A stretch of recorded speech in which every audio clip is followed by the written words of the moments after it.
Shalom, terima kasih atas kesempatan. Saat ini kami dari kelompok 4 akan memaparkan hasil diskusi kami dengan materi karakteristik pembelajar. Namun sebelum itu, saya akan memperkenalkan anggota kelompok kami, yaitu saya sendiri, Meirisa Abanto. Saya Miranti Tatinggulu. Saya Meilani Tuege. Saya Cindy Bawotong.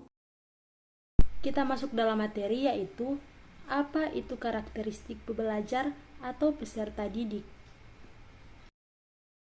Karakteristik berasal dari kata karakter yang berarti ciri tabiat, watak, dan kebiasaan yang dimiliki oleh seseorang yang sifatnya relatif tetap.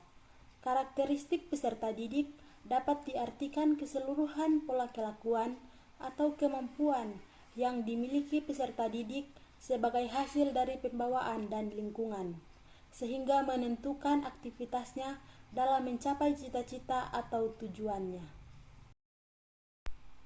Ada beberapa karakteristik pembelajar atau peserta didik, yakni meliputi kultural, status sosial, minat, perkembangan sosial, dan perkembangan moral.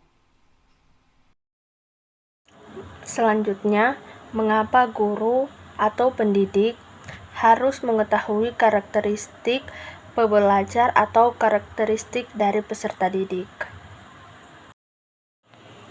Karena satu hal yang harus kita pahami sebagai seorang guru adalah setiap siswa punya latar belakang dan cara belajarnya sendiri. Mereka memiliki karakter masing-masing yang sebenarnya terbentuk dari proses pembelajaran yang dilaluinya.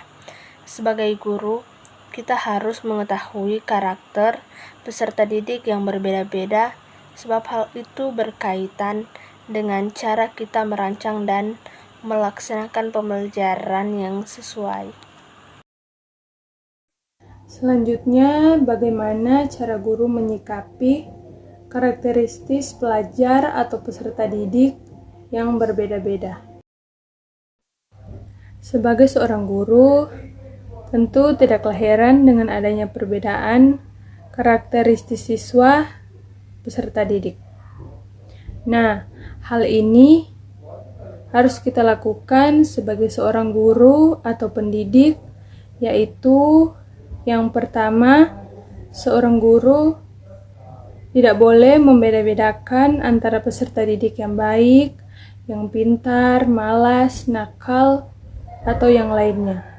Karena dengan membeda-bedakan hal tersebut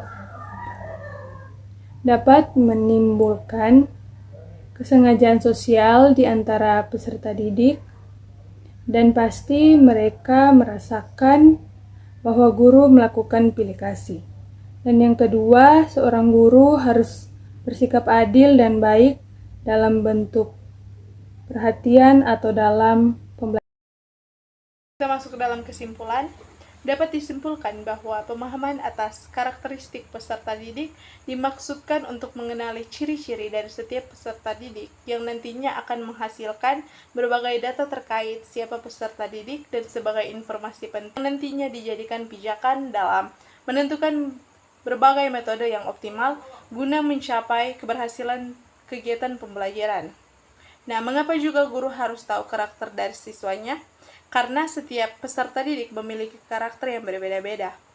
Jadi kita harus mengetahui karakter masing-masing para peserta didik agar nantinya proses pembelajaran bisa terarah, sistematis, bertahap, dan profesional, kemudian pembelajaran tersebut bisa tercapai.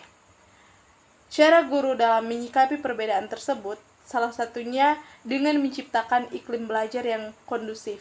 Untuk itu, kita memerlukan media pembelajaran yang menarik. Itulah hasil pemaparan kelompok kami mengenai materi karakteristik pembelajar. Kiranya bisa berguna untuk kita semua. Terima kasih dan Tuhan Yesus memberkati.